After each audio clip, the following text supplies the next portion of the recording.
allez vous mettre debout, monsieur Lafontaine. Vous allez répéter après moi le serment d'usage. Je jure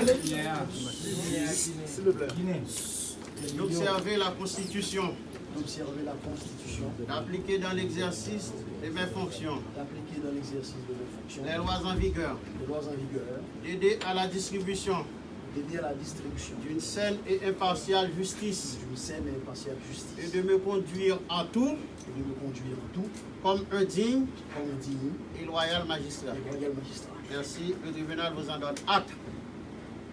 Mettez-vous, vous pouvez rejoindre les autres représentants du ministère public. À partir de cet instant, vous êtes le chef du parquet de Port-au-Prince.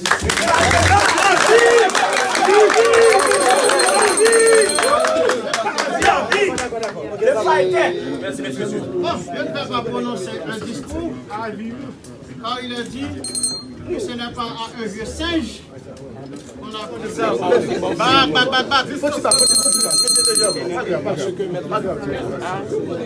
Bac. Ok.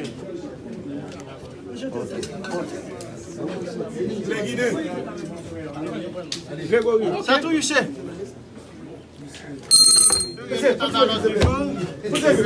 Déclare. Chef, faut passer, faut passer. Remercier le Premier ministre Ariel Henry pour avoir, docteur de son état, pour avoir placé sa confiance en moi.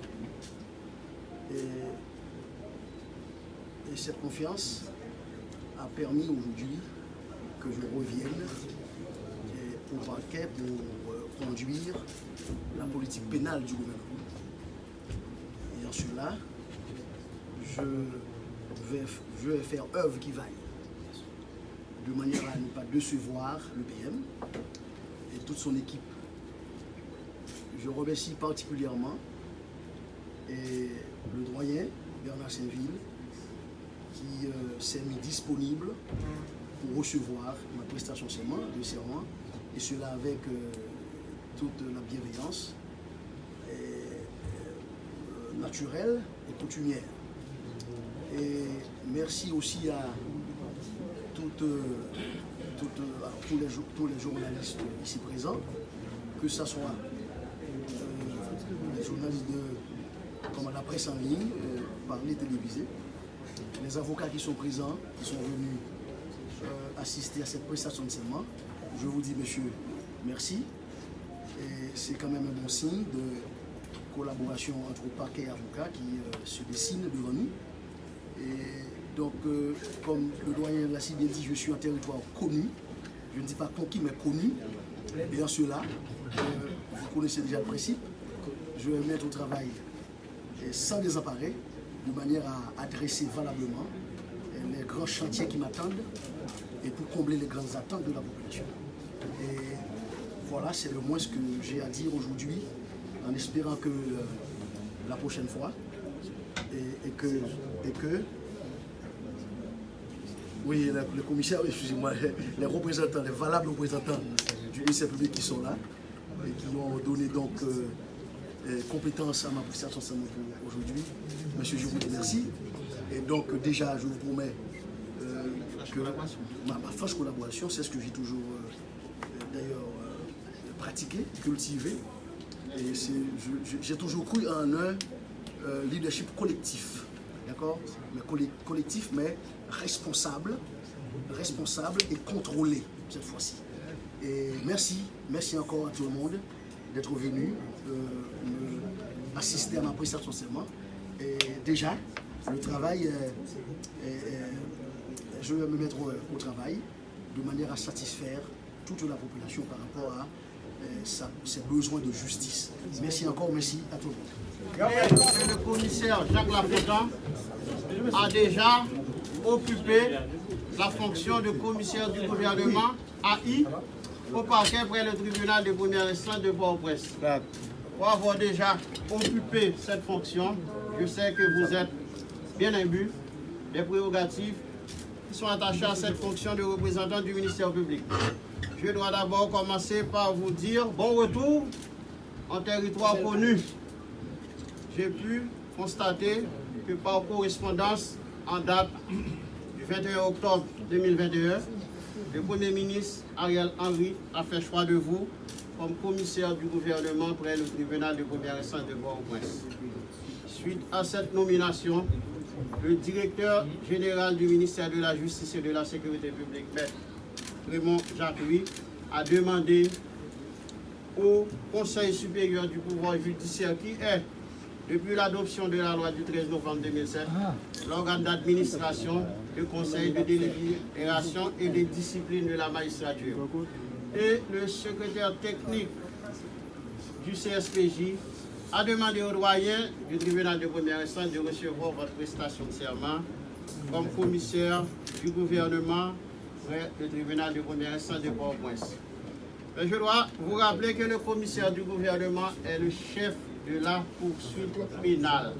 Et vous le savez déjà que, au terme de l'article 13 du Code d'instruction criminelle, le commissaire du gouvernement jouit de l'opportunité des poursuites en matière pénale. Et il est dit au terme de l'article 1er de ce code, l'action pour l'application des peines n'appartient aux fonctionnaires auxquels elle est confiée par la loi. Lorsque le code d'instruction criminelle parle de fonctionnaires auxquels elle est confiée par la loi, il voit immédiatement les officiers de police judiciaire. Même si le juge d'instruction ne relève pas du commissaire du gouvernement, mais tous les autres OPJ, tous les autres officiers de police judiciaire sont sous la supervision du commissaire du gouvernement. Il y a la direction centrale de la police judiciaire qui travaille directement pour le commissaire du gouvernement. À un moment où le phénomène de sécurité fait rage, les cas de kidnapping sont en nette progression, je dois vous dire, commissaire, que vous avez du pain sur la planche. Il y a les délais de procédure qui sont dans la majorité des cas qui ne sont jamais respectés. Vous allez nous aider, commissaire, à faire respecter les délais de procédure. Car la loi précise un délai pour la comparution de la personne privée de sa liberté par devant une juridiction appelée à statuer sur son sort. Mais force nous est de constater que les délais ne sont pas respectés.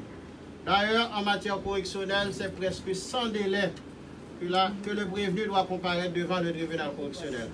En application de la loi du 6 mai 1927 sur le flagrant délit correctionnel ou sur la comparution immédiate. D'ailleurs, cette loi permet au commissaire du gouvernement d'opérer la saisine du tribunal correctionnel le jour même de l'arrestation de la personne à partir de 7 procès verbal de flagrance. C'est-à-dire, cette loi n'est respectée que dans bien des cas. Vous allez nous aider à instituer une sorte de permanence au niveau du tribunal de première instance de Port-au-Prince. Car lorsque la personne comparaît le jour de son arrestation, les délais de procédure sont respectés. Il y a de très fortes chances qu'on aboutisse à une condamnation ou à une décision qui permette à la personne de rentrer chez elle si elle n'est reconnue coupable d'aucun fait.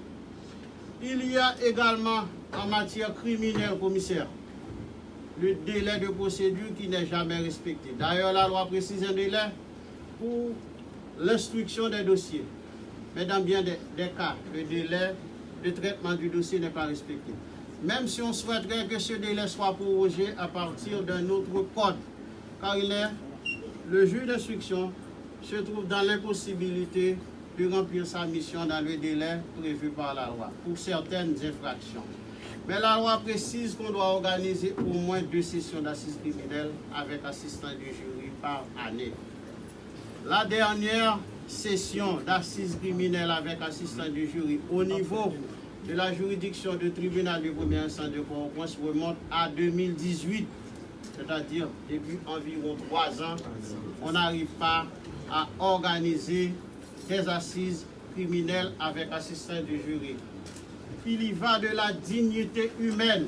On doit faire un effort pour que les gens qui sont incarcérés au pénitencier national soient jugés. On doit respecter leurs droits. Ce sont des citoyens comme nous autres. Nous devons respecter leurs droits. il y a la procédure d'habeas corpus qui est instituée par la Constitution de 1987. Qui est très cher à M. Georges. On sait que l'habeas corpus est un recours extraordinaire institué par la Constitution en cas d'arrestation arbitraire ou de détention illégale. Même si le fond de la question demeure intact, mais lorsque les délais de procédure ne sont pas respectés, le doyen n'a d'autre choix sur les conclusions du commissaire du gouvernement que de procéder à la libération de la personne. Lorsque l'arrestation est illégale, lorsque l'arrestation est perpétrée en marge de la loi, on doit libérer la personne. Pérista colonie demeure les principes. Vous allez nous aider à rétablir l'ordre au niveau du parquet de Port-au-Prince. Il y a des commissaires qui s'amusent à décerner des mandats d'amener en dehors des cas de flagrant délit, qui transforment des dettes civiles en escroquerie, en abus de confiance, en vol. Commissaire Lafontaine, vous allez nous aider à rectifier le tir en corrigeant toutes ces dérives. Je ne vais pas monopoliser la parole. Je sais déjà que vous avez l'habitude de travailler et vous êtes un bon représentant du ministère public. Je sais que par vos agissements, vous allez justifier la confiance que le Premier ministre a placée en vous nommant commissaire du gouvernement près le tribunal de première instance de la plus grande juridiction du pays. En ma qualité de doyen, administrateur du tribunal, je dois vous dire que vous aurez toute ma collaboration dans l'exercice de vos fonctions. Je n'ai qu'à vous souhaiter du succès et je suis à votre disposition pour vous aider à remplir cette tâche. Merci, commissaire. Ministère public, vous avez la parole. Merci, doyen, de m'avoir accordé la parole. Le représentant du ministère public requiert qu'il plaise au doyen en siège de faire injonction au greffier à ce que tout ce qui a été dit à l'audience de ce jour soit transcrit dans les registres à ce destiné. Ce faisant, ce sera droit. C'est le greffier professionnel. Il prend note de tout ce qui se dit à l'audience.